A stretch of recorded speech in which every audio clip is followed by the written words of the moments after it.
Well, hello and welcome to another episode here on the Resto Saga Classic Car Restoration YouTube channel.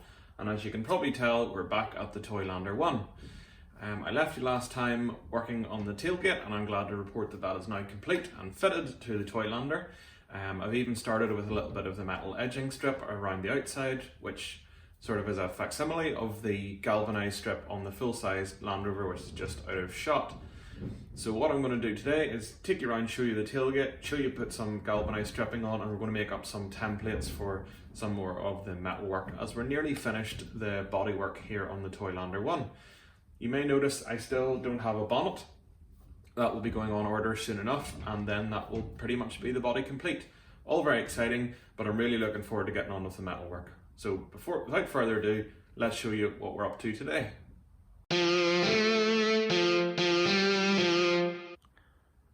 So here's a better shot of the Toylander as a whole. As you can see at the back, the tailgate is on, and I put some of the metal finisher strips on just because I had a bit of time there earlier on, and I'm going to show you how I'm doing these. Now, when I left you, I had taped up half of the back seat ready for painting, and as you can see, I'll hinge it up here, still hinging nice and smoothly. This line makes it look like a complete tub. Sort of my own idea. I think it looks quite cool. What I might try and do is, these metal finishing strips are an L section.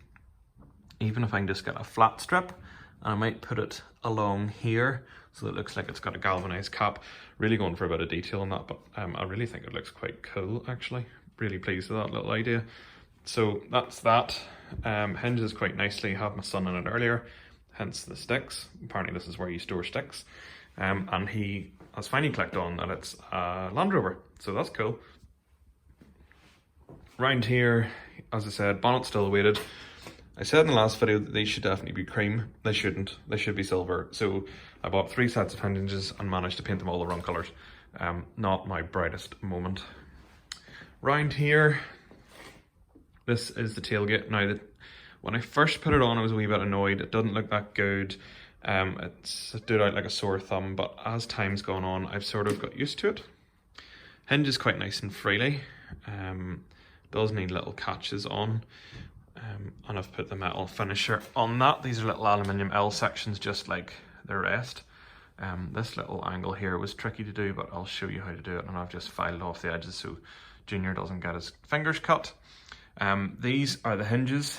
Remember I was telling you how I bent them because the tailgate sits a bit proud. So quite pleased as to how that turned out.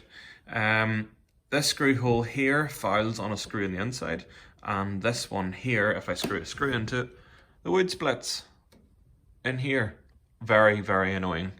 So what I'm going to do is buy an M3.5 or an M3 type cross-headed screw, and then put a little lock nut on it, and that'll hopefully sandwich that wood back together so it doesn't look like it's about to fall apart. This nearly broke my heart when this happened. And it happened to both sides, so I really didn't learn. Yes, there is a sizable gap in there, but I'm hoping that means the little fingers don't get stuck in there, because I can nearly get my finger through there. Yeah, it probably is too big, but I think, and Mrs. Restusag agrees with me with this, I'm maybe getting a little bit too detail oriented.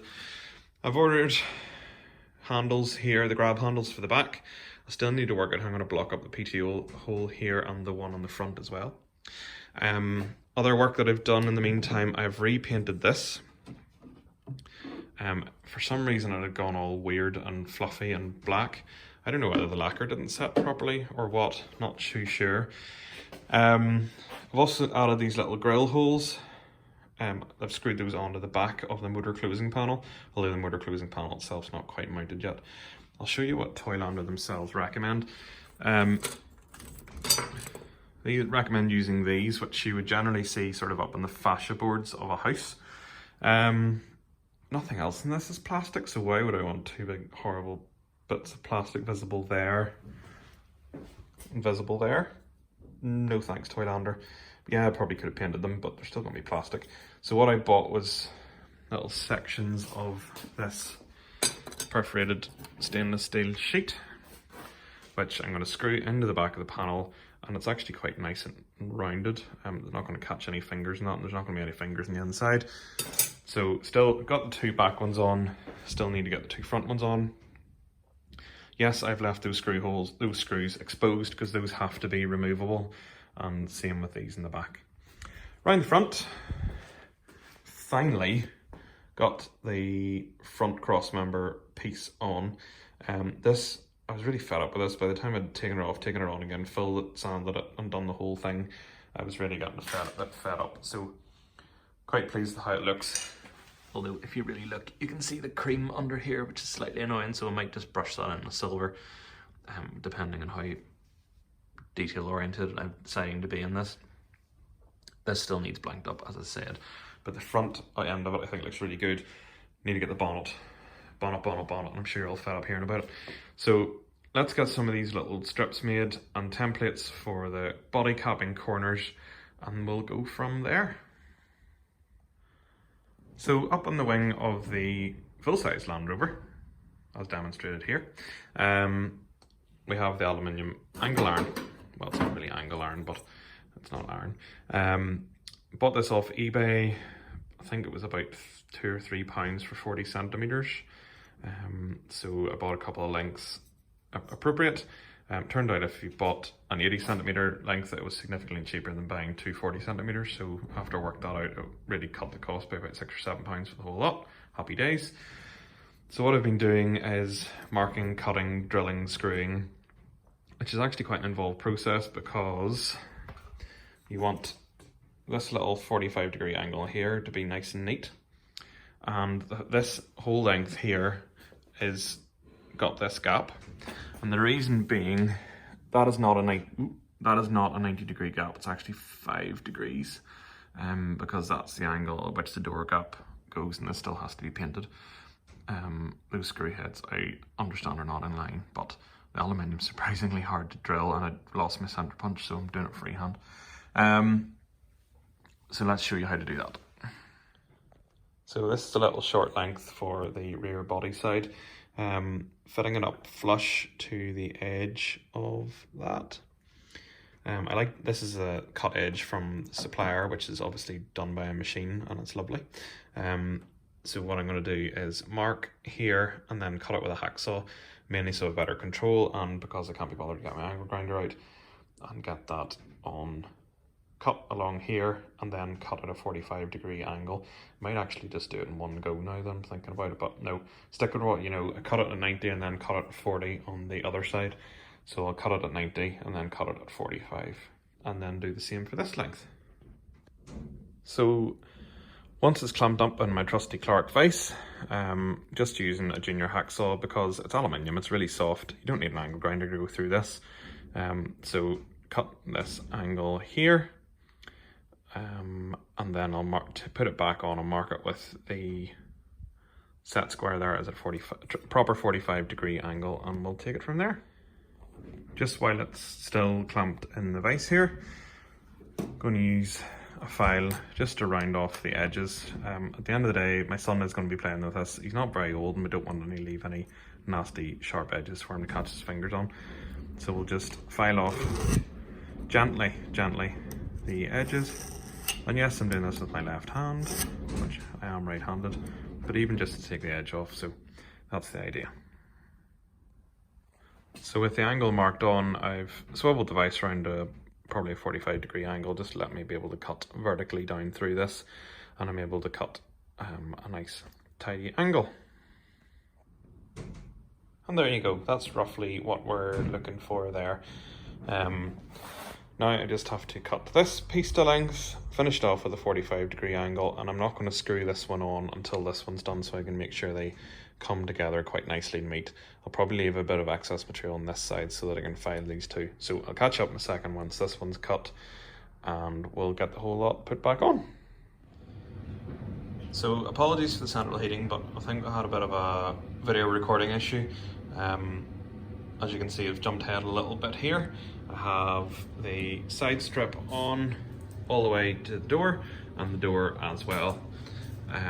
Once again, these were filed at the 5-degree angle to account for the door shut. run to really make sure that that is nice and tidy. Did diverge out a little bit here, but that's not too bad. As you can see, I've run a bit of sandpaper along the top of the aluminium just to take the shine off it, although with that light shining on it, it looks like I haven't really succeeded. It also takes the emphasis out of some of the witness marks from where the metal was held in the vise, but it is going to get wear and tear, and this metal strip is designed to protect the top end of the wood. The eagle-eyed amongst you might also notice something else that I've done, and that is to add these two little, they're not really brackets, but they're rests for the back seat. I put my little son in here just to show him it, and he leaned back against it. Now obviously I knew I had to put these in, but showed it was really not very well supported. Toylander themselves have a block sort of going horizontal with a door stopper on the end of it.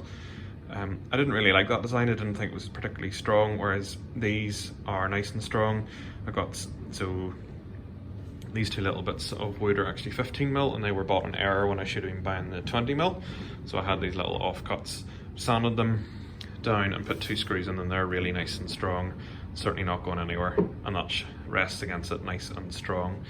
The metal strip, as I said, is on order for across here, and that'll match in nicely with the edges. And finally, I've added grab handles. Now, Toylander themselves sell a pair of grab handles for £6. I got these each for about £1.50 off eBay, and they are stainless, which you'll know I like, a bit of stainless steel.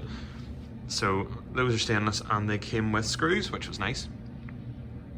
I've come up with an idea for rear lights. They're not actually going to be lights. I think I might just use reflectors as per the Land Rover. It saves wiring and exposed fittings around the back here and so on. There'll just be one screw. I think that's probably the way I'll go with this. They will have working lights in the front, but I might just put reflectors on the rear for simplicity's sake.